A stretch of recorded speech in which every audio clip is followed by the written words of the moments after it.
Akhir tahun 2022, kok banyak banget ya berita yang menyeramkan. Kabarnya akan terjadi resesi di tahun 2023. Hoax nih jangan-jangan. Terus ada lagi nih berita, badai PHK akhir tahun. Ada beberapa startup gulung tikar. Banyak industri mengalami ketidakpastian.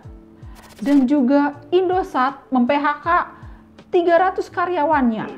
Belum lagi nih, Unilever melakukan efisiensi dengan mengurangi jumlah karyawannya. Aduh, serem banget ya. Menuju tahun ke 2023, kira-kira aman gak ya pekerjaan kita masing-masing? Aman gak ya bisnis kita masing-masing? Jadi kira-kira bisnis di tahun 2023 bakal cuan atau amsyong nih? Sebelum lanjut, jangan lupa ya untuk tekan tombol like, share, dan subscribe. Apa kabar kamu semua? Apakah kamu baik-baik saja? Menuju tahun 2023, apakah kamu siap? Ataukah kamu sedang galau nih? Nah, kali ini saya akan membahas episode ramalan bisnis cuan atau amsyong di tahun 2023. Seperti telah saya sebutkan bahwa di episode sebelumnya, ramalan perekonomian global dan Indonesia tahun 2023. Tahun 2023 adalah tahun yang menyimpan misteri, di mana tahun ini terlihat lemah, tetapi banyak hal yang tak terduga berpeluang terjadi dan juga bisa mengubah semuanya.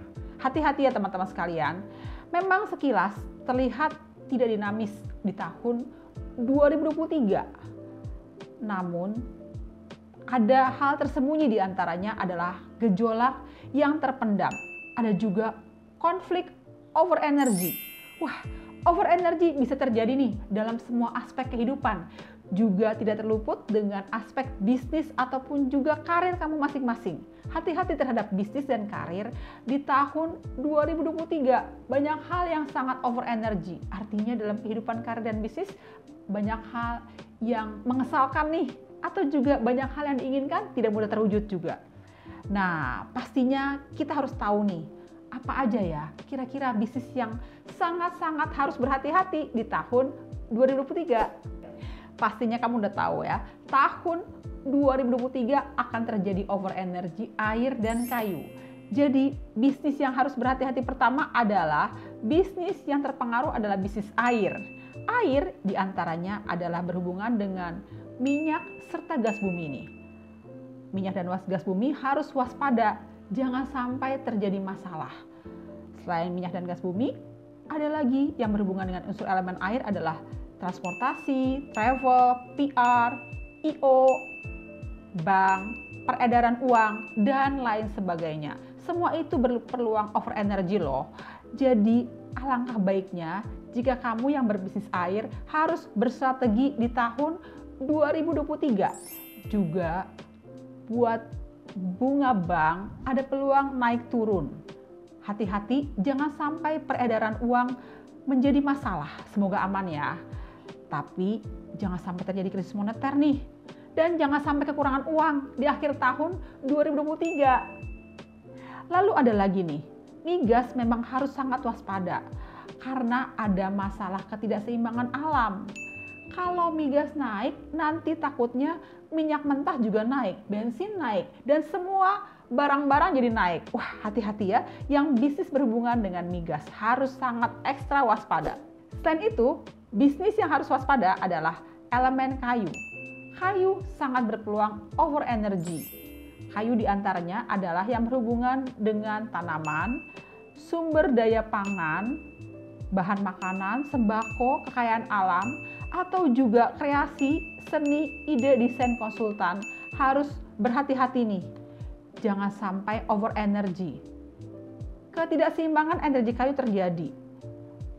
Jangan sampai terjadi masalah ketidakseimbangan alam juga. Nantinya berdampak pada krisis sumber daya pangan. Takutnya karena cuaca ekstrim, akibat alam yang tidak terduga, berpeluang membuat sumber daya pangan menjadi masalah ataupun juga susah. Dan hati-hati ya, jangan sampai harga pangan membumbung tinggi atau terlalu mahal. Nantinya bisa-bisa semua orang pada kelaparan nih. Nantinya semua orang bisa kekurangan pangan atau jangan-jangan krisis pangan atau malah bahkan kelaparan nih. Food and beverage sebenarnya mengandung unsur api. Namun, food and beverage itu juga tergantung terhadap sumber daya pangan. Jangan sampai masalah nih. Elemen api di tahun 2023 netral alias so-so nih. Semua orang tetap butuh makan sih. Tapi hati-hati karena kayu sangat mendukung elemen api dan kayu sedang masalah nih. Buat kamu yang bergantung pada sumber daya makanan harus berstrategi ya. Jangan sampai kekurangan sumber daya makanan. Harus ada langkah cadangan, terutama buat kamu yang berbisnis food and beverage. Selain food and beverage yang termasuk elemen api diantaranya adalah marketing dan saham. Saham sebenarnya tahun 2023 nih sedang so-so sih, tapi sebaiknya hati-hati juga nih karena sangat beresiko. Saham itu sebaiknya ditahan dulu ya, karena ada peluang sedikit koreksi. Tapi semoga enggak ya. Dan buat kamu yang bergerak bidang marketing harus berstrategi. Jangan sampai marketing kamu tidak menghasilkan nih. Perlu strategi ya, bergerak lambat asal selamat. Ada lagi nih bisnis yang netral, diantaranya adalah berhubungan dengan logam. Seperti IT, e-commerce, telekomunikasi, otomotif, serta manufacture. So-so juga sih. Tapi memang periode logam sudah lama berlangsung dan sebentar lagi sudah mau berakhir nih. Jadi buat kamu yang berbisnis e-commerce sebaiknya berstrategi ya, karena e-commerce sudah mencapai titik jenuh.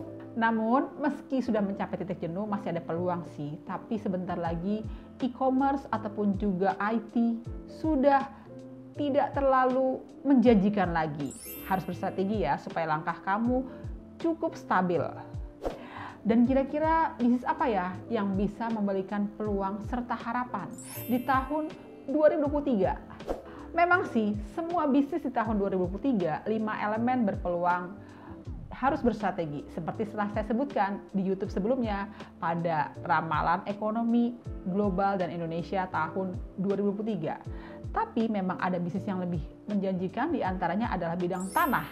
Bidang tanah diantaranya adalah asuransi, developer, ataupun juga tambang batu bara, nikel, dan lain sebagainya.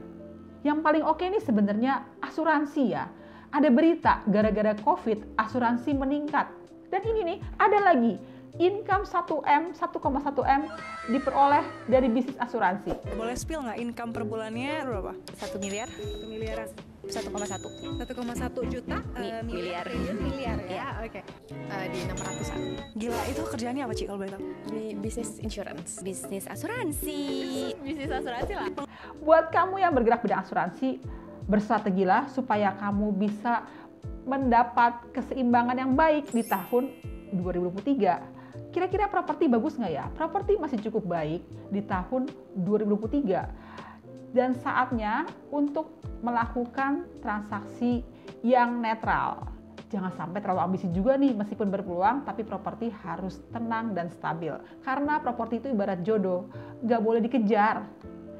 Dan buat kamu yang berbisnis tambang, mineral, batu bara, dan lain sebagainya, sebenarnya masih ada peluang di tahun 2023 nih. Tapi tetap, karena alam sedang over energy, kamu juga harus berstrategi nih. Kira-kira bagaimana ya tips global untuk menghadapi bisnis supaya cuan di tahun 2023? Kira-kira tips supaya bisnis kalian cuan di tahun 2023 harus gimana ya? Yang pertama, berusaha tenang. Jangan terbawa euforia dan harus bisa bertahan dengan apa yang sudah berjalan.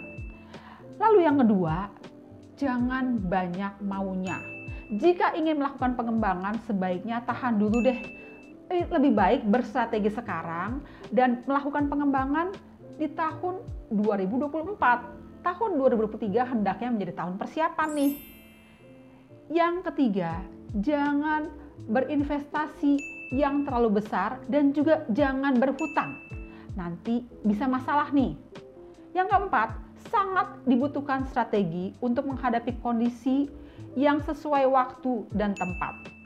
Tidak boleh bergerak terlalu cepat dan juga tidak boleh bergerak terlalu lambat nih. Yang kelima, atur cash flow supaya bisa bertahan hingga akhir tahun. Buat posting-posting keuangan yang jelas karena peredaran uang berpeluang masalah nih, terutama di bulan-bulan yang berat nih. Cek selalu ya Jenny Feng Shui Kalender. Dan yang keenam, intinya kita harus tenang. Jangan kebawa nafsu, bergerak satu-satu, berpikir panjang, dan jangan tergiur akan utang bunga murah dan lain sebagainya. Karena tahun depan sangat-sangat tak terduga nih. Jadi sebaiknya tahun 2023 kamu harus berstrategi. Jangan gegabah, jangan terbawa nafsu. Ada peluang sih, tapi sangat tidak menentu nih, bisa naik turun juga. Hati-hati, jangan sampai terjatuh. Nah, kira-kira setelah menonton video ini, apa ya langkah bisnis serta karir yang akan kamu lakukan di tahun 2023? Share ya di kolom komentar di bawah ini. Last but not least, pesan terakhir saya ini, semoga kita semua lebih waspada dan berstrategi menghadapi bisnis dan karir di tahun 2023. Jangan cepat memutuskan ya, jangan baper, dan kalau bisa harus bertahan sampai dengan akhir tahun. Oke deh teman-teman, demikianlah ramalan bisnis cuan atau amsyong di tahun 2023. Jangan lupa ya untuk like, share, dan subscribe. Jenny Feng Shui, Friends for Life.